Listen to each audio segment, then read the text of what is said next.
You know, I've waited my turn here. I followed protocol in the New York City Council and haven't spoken out because I respect this chamber.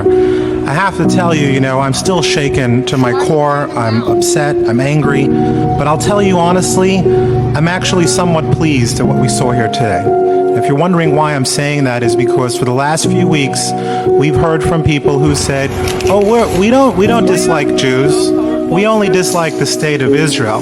We have no problem with you. We simply don't want you to go to Israel. But we know that's not really at the core of what they were saying, and today they proved it. While we were discussing a resolution regarding the murder of 1.1 million human beings, I will point out that 90% of whom were Jewish, but the other 10% were political dissidents, they were Jehovah's Witnesses, they were gays.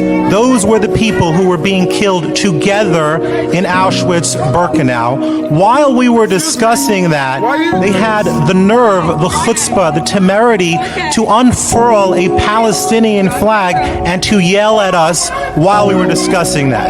And so the reason I'm pleased is because we can stop pretending that this is about Israel when the reality is that every Middle Eastern country that is in existence today is not democratic and persecutes people of other faiths and persecutes gays and persecutes people who disagree with them and persecutes people on Twitter and persecutes women who drive, except for one country, which is the state of Israel. And so what you saw here today was naked, blind, anti-Semitism.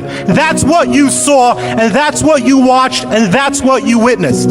People who are upset for one reason. Do you want to know why they're angry? Do you want to know why they're unfurling that flag today? Because Hitler did not finish the job. He only wiped out half of my family, and only by the grace of God is the other half, me, the grandchild, still alive today. That's why those people are upset. Shame on them. Shame on them for hating Jews. Shame on them for hating people. Shame on them for disrespecting the most diverse, democratically elected body in the United States of America. And that's why we go to Israel. We go to Israel to make a message that is clear, that we will not be cowered by this fear and by this hatred that we have, where these are people who would celebrate the death of Jews rather than mourn the death of innocents. I am embarrassed at what happened here today, but I am pleased that we finally see what this is all about. Good old-fashioned anti-Semitism. Thank you.